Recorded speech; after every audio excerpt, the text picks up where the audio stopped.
Downtown Fargo, where culture, creativity, and community collide. You've heard the headlines. Now hear what's really happening.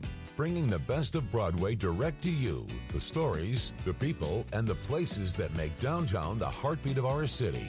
This is Rocky's Downtown Hour with Rocky Schneider. Happy Friday, everybody. This is Rocky's Downtown Hour. I'm Rocky Schneider, and it's a great Friday because it's Fashion Show Friday in downtown Fargo, and so later today, we're going to have a fashion show starting at 5 o'clock. We're going to have a DJ playing, and the fashion show itself will start at 6, so grab a chair on the catwalk and have a great time. It's free. It's outside, beautiful weather at Broadway Square, so we're looking forward to seeing everybody. We have a great show today. We have some folks from the fashion show on right away, but then later in the show, we're going to have Gallery 4 on, Scott from Gallery 4. They've been around for 50 years, so we're going to talk about what it takes to make it for that long as a co-op of artists. And then later in the episode, we're going to have Miss Emma McIntyre, my favorite guest and guest host extraordinaire for this show in the past. We're going to talk about the convention center news going on and also about the Red River Market and all the success they're having this summer. But right now, I'm happy to have Natalie Sparrow from Natalie Sparrow Management on, who is partnering with us at the Downtown Community Partnership to put on a fashion show. And then we have one of the models at the fashion show. It'll be our first fashion show, Olivia. And so we're excited to have her on the radio as well. Natalie, Olivia, thanks for coming. Absolutely. Thanks so much for having us. Yeah. So tell us about fashion shows. For those who don't even know, what is a fashion show and what should they expect? Fashion shows were created to be a marketing piece to help initially designers get their products out in the view of editors for magazines. And then they've eventually morphed into an opportunity for entertainment, but also to showcase what's coming up in the next season, especially in boutiques. So let's talk about what are we showcasing at this one? Oh, there is so much that we're going to see, especially unique businesses that are going to be here at the Downtown Broadway show.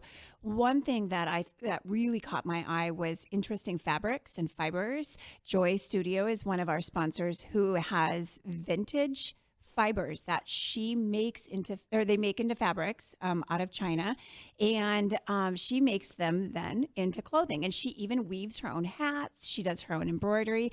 The story of what Ying was telling me about her fibers was so unique and so special, and I'm so grateful to have unique businesses like hers to show us not only fine fashions and fun fashions, but culture. And then we've got an African designer that will be showcasing too, along with some really great boutiques that we all know and love in town. So I think there's 12 boutiques in it, over 20 models. So you'll see a lot of variety at the fashion show. And then we also have a pop-up store. So there's, I think, 8 downtown stores that you can shop at as well. But then a pop-up shop at 300 Broadway, there's 5 stores that will have a sale going on right after the fashion show and all day today as well. And I love that the different retailers offered some fun gifts and savings and specials that everybody can take advantage of when they come down to the fashion show and then be able to shop after the show. So you can shop before the show, stop into our sponsors, and then, of course, shop after. We've got a couple hours after that they'll be open for everyone. So anyone looking for that information on our Facebook event page, if you go to Downtown Fargo on Facebook, you'll see our fashion show event, and there's a map on there along with a sales flyer showing you all the different discounts, and just go in and mention the fashion show to get the discount and to make it a great shopping day as well. Absolutely. It's kind of nice that we get to do an all-in-one day where businesses from outside of the downtown area got to come in and be able to be a part of the experience. So I really love that you did that. Yeah, it's a downtown fashion show. I know our idea was to have it downtown. It wasn't just downtown businesses. It's highlighting fashion, and downtown is a shopping district and a fashion district itself. But you also mentioned it's entertainment, right? This is not just to come see clothes. There's going to be DJ Pretty Ricky playing. Proof, our distillery, will be there serving specialty cocktails at Broadway Square. And so it should be fun. Botanical Brothers has helped us decorate the grass out there, the turf. That is probably one of my favorite parts of this show is Botanical Brothers will be lining different plants along the runway, and you get to shop those plants too after the show. So he'll be setting up a pop-up too to have you be able to bring home your fall fashion in plants. So we're talking about the Downtown Fargo Fashion Show, and it's happening today from 5 to 7 with the show itself starting at 6 o'clock. So plan your plan your Friday and come on down. But we also have a model with us today, Olivia. Welcome. Is this your first radio appearance? Yes, it is. Oh, that's exciting. So it's Olivia's first radio appearance. It's also her first fashion show. So Olivia, how'd you get into modeling and get connected with this? Well, my older brother was a model. He modeled with Natalie before I did, and I just have always been interested in it. So I kind of decided to just try it out, and yeah. And what are you looking forward to for this fashion show? I'm mostly looking forward to just the experience of walking down the runway and yeah, just the whole experience of it all. So if I was you, I'd be practicing like my walk and strut like over and over and over until you get it, just perfect. Are you comfortable? You ready? Yep, I'm pretty ready. So what stores are you modeling? I am modeling for Olive Street and Beyond Running. Very fun. Yeah. Mm-hmm. So you already know what you're wearing and everything? Like you have it all worked out? That's great. Yeah. Yep. I had all my fittings yesterday. Perfect. Yeah, so she gets to do fun fashion and then like more elegance and glamour, and then she gets to do the sporty side of things. So she has like the best of both worlds. Yeah, yeah, I think that would be a lot more fun. Yeah, tennis shoes for one and heels for the other. Yeah, that's perfect. So yeah, there's Natalie. How many models are in this? So you also run that side of this show, obviously. I do. We have over 20. I think it's close to, I want to say it's 30 now, 30 models. About 10 more than we anticipated, but we had such a good response from the retailers when we reached out to them to be a part of this that we just didn't want to say no to anybody, and we said yes as much as we could. So we just kept adding the models in, and it's a good diverse range of models. We have kids. Vela Kids will be in the show, so and we have a couple of guys. And so, yeah, there's like a good range of models that you'll get to watch, all sizes and all ages. So, yeah, maybe that's a good question because I think people probably, if they're like me, they have no idea what to wear at this thing, who's supposed to go. Is this like a date night thing? Is it a dressy thing? Is it all ages? We want it to be casual. It's family friendly. We want it to be casual. Come as you are. There's no expectations. You get to sit outside and enjoy the beautiful weather while we still had it. When I heard the rain at 5 a.m., I don't know if this happened to you, but I panicked. And even Olivia said she was like, yeah, I heard that. But I was like, let's hope it's the trending no rain during the daytime. But, at the end of the day, come as you are. Come straight from work, pick up the kids from school, hang out at Broadway Square. It's going to be really cool looking down there, and it's going to be just a very unique setup that we have with the stage. And of course, who doesn't love Pretty Ricky? He'll be just like starting the party and getting things going from 5 to 6, and we're just having him there to entertain everybody coming and going, and especially just to unwind, relax. Yeah, so if you're finishing work at 5, you have plenty of time to get down there. If you're downtown already working at 5, come over and enjoy Pretty Ricky. We have Livewire helping him set up, so it'll be a party ready to get going right away at 5, if not earlier. Once Pretty Ricky gets there, we'll start it up and start playing. Absolutely. And we are super excited. Another entertaining component that we'll have is Albert Samara is going to be doing a photo shoot. So the models, as they're walking, they're also going to be posing for a photo shoot. So it's like a shoot and a show all in one, which is really cool for models like Olivia, who we're actually preparing to go to New York. She's going to New York with me in November. And I'm going to New York in November too. Oh, so. Maybe we'll be there at the same time. Not for modeling. Oh. Just everyone's wondering. Yeah. And then ultimately what we're also preparing her for is New York Fashion Week in February. Right now it's spring. They call it Spring Summer Fashion Week in New York. And in February will be Fall Winter. So that's what we're trying to get Olivia ready for. So this is her stepping stone. So we're hoping everybody can come out today. It's at 5 o'clock. The show starts at 6, but the vibes will start at 5. And hope you can be there. Grab a drink, grab a chair. Just hang out, bring a friend, come by yourself. Everyone's welcome at the fashion show in downtown Fargo. But I encourage everybody to check online on our social medias at Downtown Fargo on Instagram and Facebook, and you'll see the sales flyers, the sales going on. You can shop all day at all of these 12 boutiques and get those sales. But otherwise, just come down and experience. It's a free things to experience. You don't have to spend any money if you don't want to. Just enjoy the experience. And then looking forward to Fargo Fashion Week, which is when? We'll be holding it in the spring this year. And so then, and then we'll have a great spring with Fargo Fashion Week coming up with Natalie does that as well. But anyways, hope everybody can come downtown, and we will come back in a couple minutes with Scott from Gallery 4. Welcome back, everybody. We're joined by Scott Seiler with Gallery 4 in downtown Fargo. Scott, welcome to the show. So Gallery 4, it's on Robert Street. It's a co-op. What does a co-op mean for artists? Yeah, good question. So as a co-op, sort of like in the agricultural sense as well too. We have 17 main artists at the gallery, a total of 50 artists, but 17 main artists, and we all have sort of like an equal stake in the gallery. Like we all have responsibilities that are needed in order to make any business run. You need to have the treasurer to help with all the finances as well too. You need to have a membership committee so that we can continuously recruit new members, and then there's an advertising committee to bring people into the gallery as well too. So everybody has a stake in the gallery. They take a responsibility, and it's more like an ownership. So they have stake in it. And so Gallery 4 has been around a long time, and that's why we're talking about today, right? 50 years. It is. We are very excited about this. We've been planning for it for over a year now, so 50 years, and we've been in many different locations, probably about a total of 8 around that number of different locations because our size has grown. We've had to move to different locations, all pretty much within the downtown Fargo and downtown Moorhead area as well too. And so it's just so exciting. We've had a lot of artists who either their parents, their uncles, or their other family members that they know have been a part of the gallery. And so they've been asking us, it's like, what are you going to do to help celebrate 50 years? So we've been planning for over a year on that, and we're getting excited because it's coming up on this Tuesday. And so next Tuesday on the 16th, you're having a celebration. Everyone's invited. You don't have to be a member. It's open to the public. It's open to the public, and we invite anyone and everyone to come on in. And we sort of, open it up for a longer period of time because, people have a lot going on. So we have the cake cutting ceremony. So we have cake and lemonade and coffee, and that all starts at 11:30. And you're going to be one of the people that's going to be helping us recognize the 50th anniversary. Yeah, do I get a giant scissors or anything? It's like ribbon cuttings, or is it a giant cake slicer?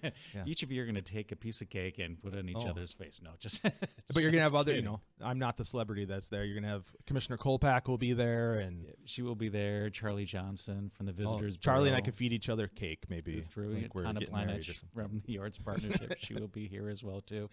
So it's going to be fun. I think that's just a nice way to start it off because people love cake, and then we get the photo opportunity, and it just sort of kicks it all off.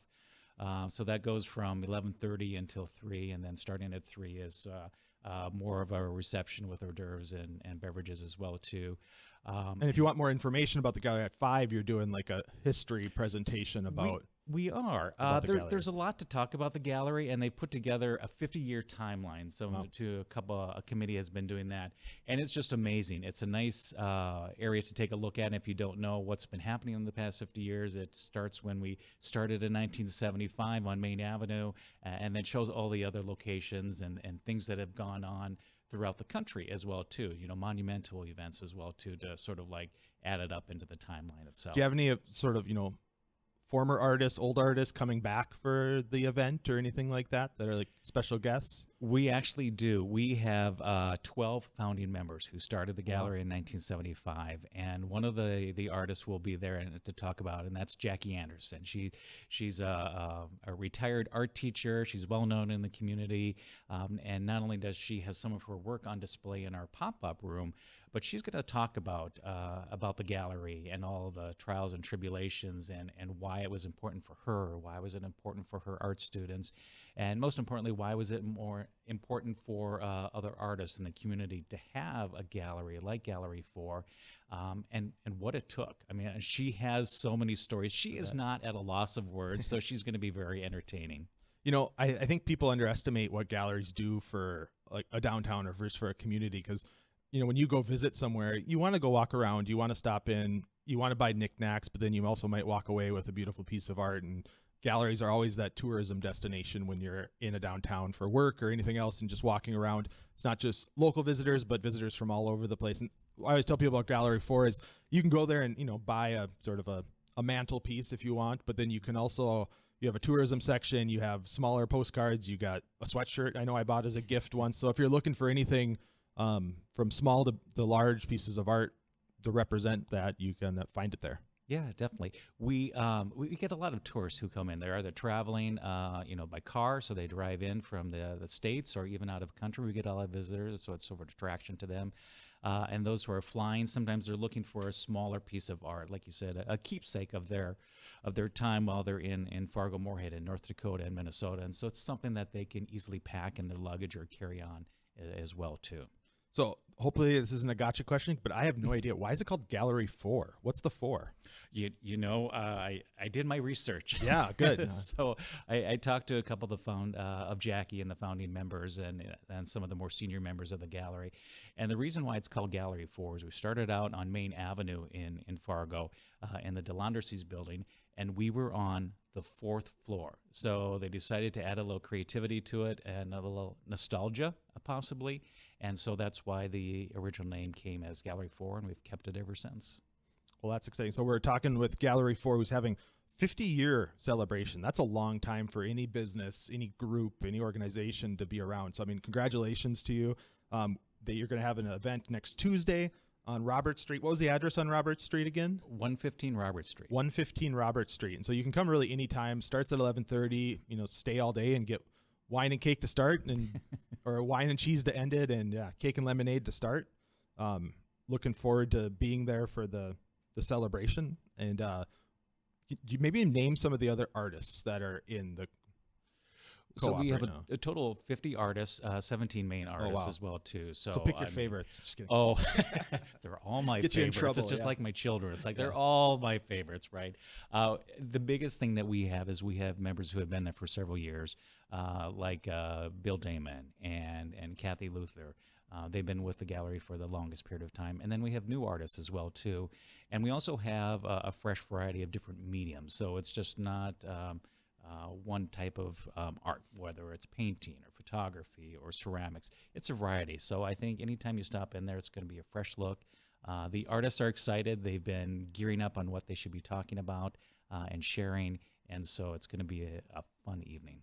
Well, maybe if somebody is an artist, an aspiring artist, or graduating from NDSU, we're maybe a segue, but we're about to hang new banners on all the streetlights in downtown. We do a partnership with NDSU in downtown. Last year was our first time. We hung 32 original art pieces on banners, pictures of them anyways. And then this year, I think we have 28 that were chosen. They're going up in a couple weeks. But if you're an aspiring artist, how do you become part of the co-op, and why? Like, what's that give them access to? Yeah, they can go on the website, and there's just a form they fill out. They send a couple pictures of their artwork, and one of our newer artists, Emily, who actually is a student from NDSU, and she's in ceramics and pottery.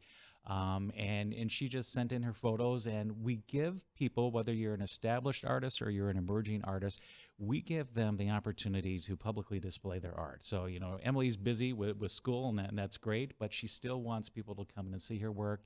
And so there's a public place that she can send them to, and it just gives her that first step into what is it like to have a business of your own? What's it like to share your art? And what's it like to answer some of those questions from the people? So I won't take you back 50 years, but what's changed in sort of the art gallery world since the founding of this? And what's the biggest changes that you see? Oh, there's always ongoing changes. And I think people in any business would say that as well too.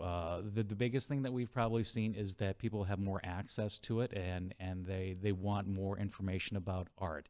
I think they're not as much interested in like the mass-produced things that you can get from other places. They want something that the artist has a story to tell. And if the artist created that piece specifically hanging in the gallery, they're going to take a liking to it, and they're going to say, yeah, I want that in my home, or I want that in my business. And so they're going to put it on their wall, and they're going to tell their guests when they come to visit and everything like that. So I think that's sort of the biggest change. And social media. The digital age has taken everything into a new direction. A good direction, bad direction, but it also is an informative direction. So we're able to share a lot more about art, what's going on in the community. So this is a downtown show, and you guys are a fixture in downtown. One thing I always like to ask is give a shout out to somebody else outside the art world, outside the gallery world, that you just love about downtown that's doing something neat or different or cool or Interesting. Yeah. Oh my gosh, this is like asking me again. My I know, it could be favorite restaurant. child. It could be, like what's something unique that you're just digging right now? We like 46 North, the restaurant, and they're real close to us. They're just a half a block north of us, and it's close proximity. So we go there for dinner or beverages afterward, after our meetings or after an occasion as well too. And it's nice to have them. Friendly folks, great food, and it's just a fun time. Yeah, I'm a fan of their mushroom and cheese appetizer, Boomers, I think it's called, or something like that. I don't know if that means it's like for old people, or I'm not sure why it's called Boomers, but it's good. Yeah, So, yeah. And the chocolate dessert. You got to have the chocolate There we go. dessert. Yes. Well, okay, so Gallery 4, we'll get one last recap here. September 16th, which is next Tuesday, celebrating 50 years in downtown. Thanks for everything you've done over the years. Come and enjoy. It's open all ages, all types. Everybody's welcome there. Any time of day from 11:30 all the way to 7 o'clock, and we hope you make it another 50 years. Thanks for coming on, Scott. Yeah, Appreciate it, Rocky. Thank you. When we come back, we'll have Emma McIntyre to talk about the Convention Center and the Red River Market. Welcome back to Rocky's Downtown Hour. I'm joined after much acclaim when I took a couple of vacation days and I had a guest host. So the remarkable Emma McIntyre is back by popular request. Wow. Thank you for coming today. Yeah. I'm honored. Thank you for the invitation, Rocky. Emma is not only the best guest host, she's the best guest because she can talk about so many different things. But today, I really wanted to touch on the Convention Center first because I feel like that's a huge topic. You guys have been meeting almost every Friday for the last couple months. Yeah, since the start of the year. So tell us what's your role on the Convention Center committee? I don't even know what exactly Yes. Yeah, so I sit on the Fargo Convention Center Committee, which is a committee that was brought together at the start of the year to activate on the 3% sales or like lodging tax that Fargo taxpayers voted for. So 3% over the next, I think it's 25 years, which equates to roughly $38 million, $38 to $42 million for us to use to build a convention center here in Fargo-Moorhead. And maybe just people don't know because it sounds like another tax that we all have to pay. It's a lodging tax. If you don't know, there's sales tax, lodging tax, property taxes, all these types of taxes. This one is when someone comes to town, or if anybody uses a hotel room, your hotel room may on Priceline or whatever you're buying your hotels on, say it's $199, but then when you get there, it's really $230. And so it's one of those taxes that get added on after that. Most of the time, it's not locally paid; it's paid by visitors, why this makes sense because the convention center is all about bringing visitors in. So it's sort of paying for itself in a way. Yes. That's the goal. That's the idea. Yes. I mean, I think it's a genius model. It's kind of our Convention Visitors Bureau has funded a similar model where they get dollars from a hotel like tax credit essentially, or tax percentage from hotel nights, which is great because the more they book here in Fargo-Moorhead, the more we make off of hotel taxes. Yeah. It's the convention. I mean, people always wonder, why do we need a convention center? We have these other buildings and things. I don't think people realize how many conventions we lose in Fargo and what that brings. I mean, I know when I've always gone to conventions a couple a year.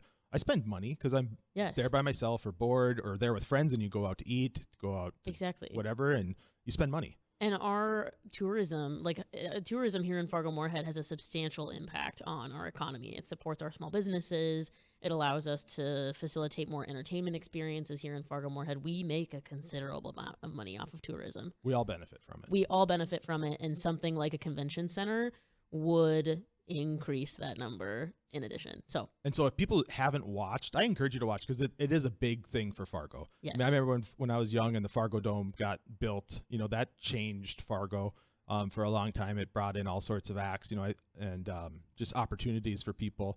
Obviously, it did a lot for the Bison as well. But, anytime you have a building like that, it's a huge investment, and you hope it pays for itself over time and gives everybody more opportunities. But on City of Fargo's YouTube pages, where I've been watching all the videos, they're still all on there. And the last 3 meetings you guys had, you've actually had presentations from the 9 proposals. Yes. So we spent the first half of the year doing research on why Fargo needs a convention center, what are aspects of a convention center that makes it competitive against other communities. Bismarck and Grand Forks both have convention centers. This is not something that we are equipped for in Fargo. So we did research regarding those projects and then designed out a rubric for grading the eventual RFP that we put out at the start of the summer, which we received 9 very high quality proposals on, and spent the last month, like you said, listening to people's dreams and hopes and visions of what a convention center could look like here in Fargo. Yeah, can you give me a detailed definition of what a rubric is? Just kidding.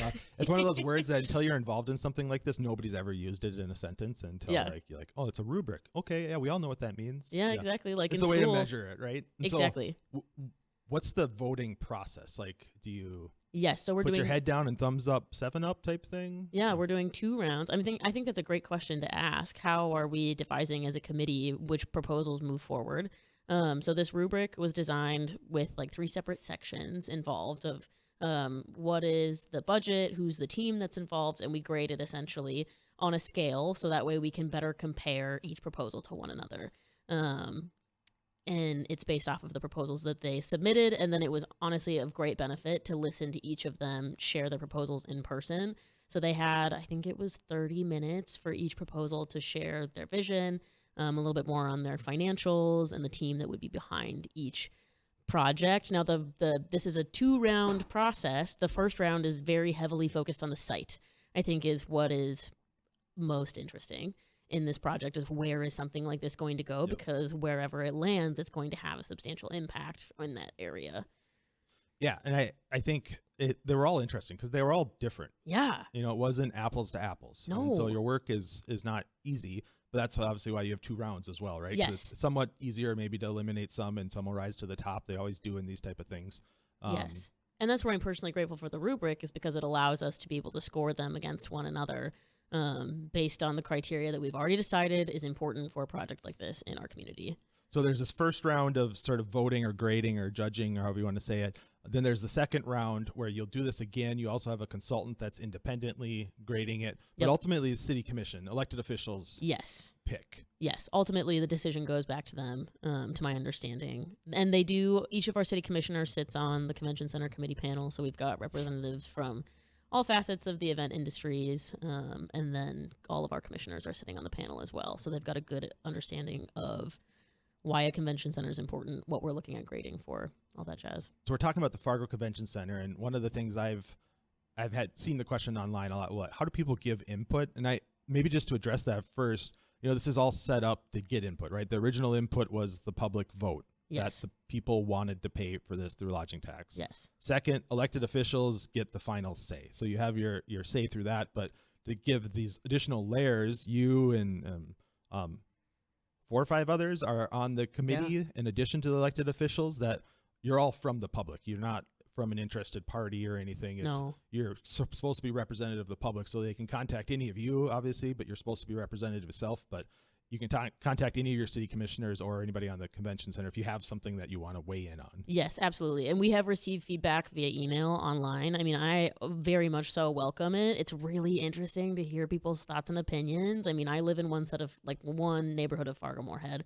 Love hearing from other people. I mean, if anybody ever wants to send me information, my email is literally just emmafromfargo@gmail.com. Very easy to remember and happy to receive other people's thoughts and opinions. Yeah, feedback is so important, and it's the best and worst part about radio is sometimes it's just my opinion. I'm not even looking at anybody sometimes. I just say it. But yeah, it's nice. It's nice to get feedback. So yeah, I think it helps define it because I know even going through this process, you probably came in with your own, everyone comes in with their own biases and preconceived notions. And then you learn from, Kent at Livewire, right? He brings up a point and you're like, oh, didn't know that, or what the back of house stuff, like, oh, I hadn't done that, that's really important. As a attendee, you see one side of a convention and you don't realize all the stuff that you need on the back end. Yes, absolutely. And we spent 2 days, I think it was around March or April, visiting 2 other convention centers and learning from them. I mean, one had been built in the last, I think, 7 years, and the other one was built 30 years prior to that. So, I mean, conventions and events have changed a lot post-COVID. But it's really interesting to hear other people's feedback. I know Kent from Livewire is on the Convention Center committee as well and has great feedback to provide on, and I mean, this is a little further down the road, but like, where should electrical outlets go? Right. And where does the loading dock go? Because we can fund this project, but at the end of the day, we have to book it out so it remains sustainable. So our space has to be competitive with Bismarck and with Grand Forks. And I mean, even all the way out to Rochester. Making sure that space is functional and the really flexibility to stay modern too. I was laughing when you go to an old hotel and like you can see where they had the phone cord and then they had the Cat 5 cable and then they had the USB cables and then it was like now it's it's all just wireless. You don't need all those things anymore. No, but yeah. And I mean it's kind of a gift to us to be able to build the convention center right now. Yeah, I mean in order to remain competitive with those other spaces. So whereas it's maybe later than it could have been, and this is a project we maybe should have done earlier, I think now's a great time. And maybe people are wondering, so there is they call it the downtown proposal, but I want to make it clear. I mean, any event that happens in Fargo, downtown sees a boom. I know we did Absolutely. a study on the Fargo Dome, and every time Fargo Dome has an event, downtown visitors go up by 10, 20, 30%. Downtown is full. And so, I mean, and it was, I think you and I had talked about this offline, is every proposal that came forward, all 9 talked about their proximity to downtown in some fashion, how easy it is to get downtown, because downtown is an established entertainment district. It is the busiest area in the state.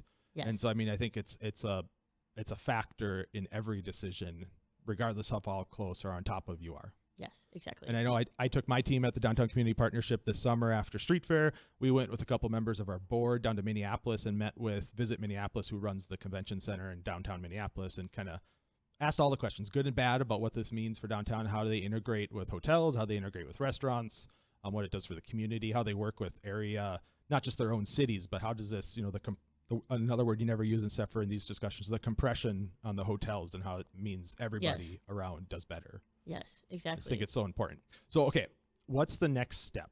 So the next step is we've taken this week off specifically. We usually meet Fridays at 1:00. It's my favorite part of the week, actually. It's really fun.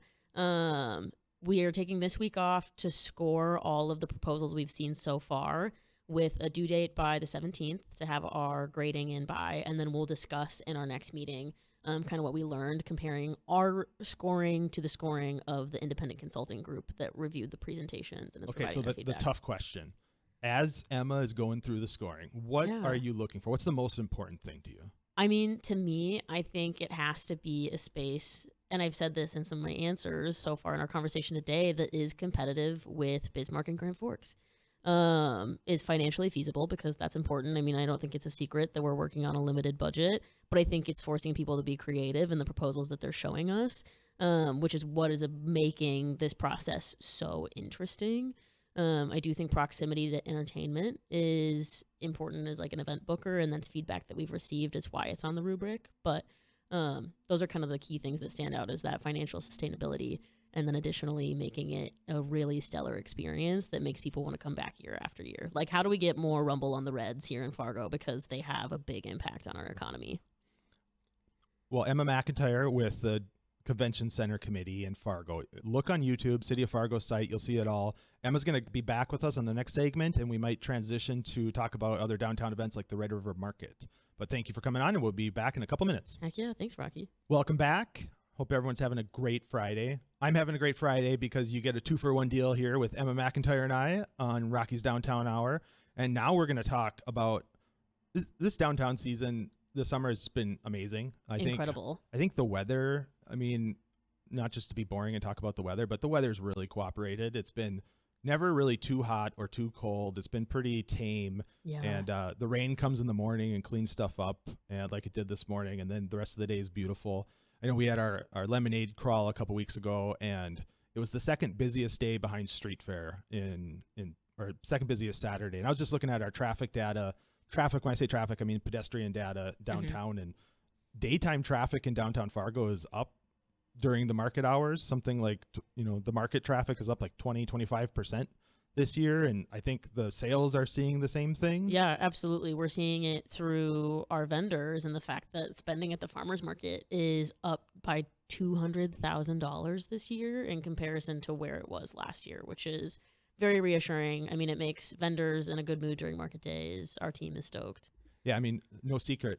Shops and vendors are happy when they make money. I know. It's pretty crazy. So much easier to deal with. But no, I mean, this is the 11th year of the market. And so to still be seeing that increase just shows, I mean, we haven't hit that plateau yet. No, exactly. And I think with like increased parking downtown and the parking ramps opening and people becoming more familiar with where those locations are, I mean, Roco fills up on Saturdays. So our next big responsibility is helping people understand that, I mean, McIntyre is a block away and it's generally open. So. We talked about it with the convention center being a draw, but you need those draw events. Like the Fargo Theater is a draw event. The Civic Center is actually going to have its first show here in a couple weeks. We're going to have Jade Presents on in a couple weeks to talk about it, but they're having a show again. Like, those things are huge draws, and then they end up spending money elsewhere and having fun elsewhere. They enjoy the rest of downtown. They walk by shops they didn't know about. Restaurants get traffic they might not know about, and then people come back later. So you need these draw events, and I know from a downtown organization, one of the things we're always focused on is how do you get the draw event to ripple across the rest of the district?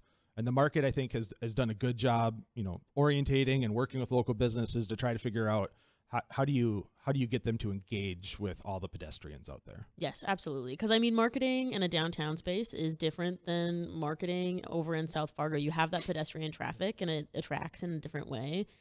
This year has been good working with businesses downtown like Wasabi, helping them figure out sandwich board. I mean, they're selling sushi rolls on the sidewalk during the farmers market now, which is just incredible. It's fun energy to have them participating in it.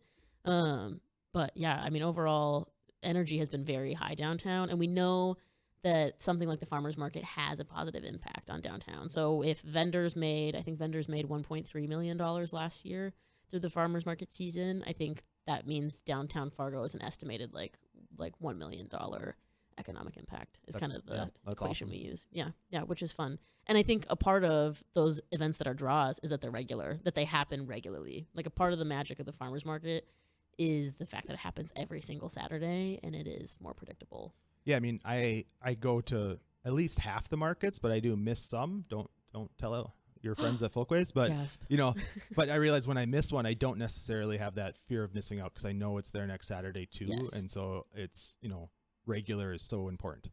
But also, if you're a regular buyer of one of the products, right? If you need to go down and get your weekly produce, it's right there. Yes, exactly. And we're kind of hitting the sweet spot in the market season because it's not too hot outside. This is where produce is thriving, where we've got some of like max capacity produce. So if you haven't, certainly come get that. And it is tailgating season, which is really fun because people on their way to North Fargo for Bison games for tailgating will stop by the market. And if you haven't, encourage you to do that. It's a great place to hang out before you head to the Fargo Dome and grab something to eat and grab a beverage, hang out, listen to some high quality music, and then keep going north towards the Fargo Dome. Okay, so what is Emma McIntyre's go-to at the market? What do you bring back every week? Oh my gosh. Well, I've been struggling this farmer's market season. Not the sourdough, because that sells out immediately. The sourdough sells out immediately, and I've been so slacking because markets have been so busy, which is incredible, but then it's suddenly 2 o'clock and I didn't get to buy any of my veggies. But I do eat lunch at the market most Saturdays, and my go-to, I'm thinking about it and salivating, is the Namaste Chai does these chicken tikka masala naan tacos. So it's naan bread with chicken tikka masala in it. It's just incredible. Yeah, mine are weird because I love the microgreens, which makes me sound super healthy, but then I also love Knit's spring rolls, the fried spring rolls, and so it balances it out. Exactly. Knit's is also incredible. That's a good one. And I think we are peak tomato season right now. Oh, yeah. So if you're a tomato fan, the farmer's market is the place. Heirloom tomatoes coming out of your ears. There's so many. I love borscht too. So and this is the season where it's starting to be borscht season, where you get beets and dill and something else I don't know that people are familiar with. We have ranchers that sell at the farmer's market. So if you're doing a cookout in the next 2 weeks, come grab some great steaks from Prairie Soul Meats or Nourished by Nature. They're there almost every week. And we have a lamb vendor, which is really fun. But let's talk about the most important part, about the market, about the fashion show tonight at 5 to 7. These events are free. Yeah. They get you outdoors. They opportunity to meet people or not meet people. You can just bring your dog. You can bring it yourself. Yeah. It doesn't matter. But if you're looking to meet people, if you're new to the area, if you've been a long time person here, you'll see somebody you know or meet somebody new. That's the best part about these, right? It's helping people and community gather together. Yes, absolutely. Connecting people to the place where they live, because we know when people are better connected to their homes, they show up more, they have higher mental health. It's a ripple effect. And that's why downtown's different, because when you go to just pick on veterans, shopping on veterans, you're not going to run to anybody else unless you're at the same store. That is the beauty of downtown. It takes me 5 extra minutes to leave the office that I never account for because I always run into somebody on the street that I get to chat with. It's amazing. And so we have a lot going on. So the market's this Saturday. What's special about the market this Saturday? Yes, You have something different, even though it happens every Saturday. Yeah, and every Saturday has its own theme and its own sponsor that brings their own judge to the market. So this Saturday is Arts Day. It's a chance for us to celebrate. We don't have many art vendors at the farmers market because it is truly a produce market at the end of the day, but it gives us the opportunity to celebrate the arts vendors that we do have and arts organizations in our community. We do have a band performing that is performing in all 50 states, and North Dakota is the last one. So they're like way out of our budget, honestly, for the farmers market, but they're doing it at a discount because they've got to hit their 50th state. So come check them out. And then our sponsor for the day, which is the North Dakota Soybean Council, is doing free lattes for the first 250 attendees. And so Red River Market 10 to 2 on Saturday on 2nd Avenue in downtown, right at Broadway Square. Yeah. Tonight at Broadway Square, fashion show 5 to 7. And then don't sleep on next Tuesday. Celebrate Gallery 4's 50th year as an art co-op. Co-ops have a long history in our state, and art is part of that as well. So come on downtown on next Tuesday as well. Otherwise, everyone have a great weekend. Go spread some joy and be a part of the community.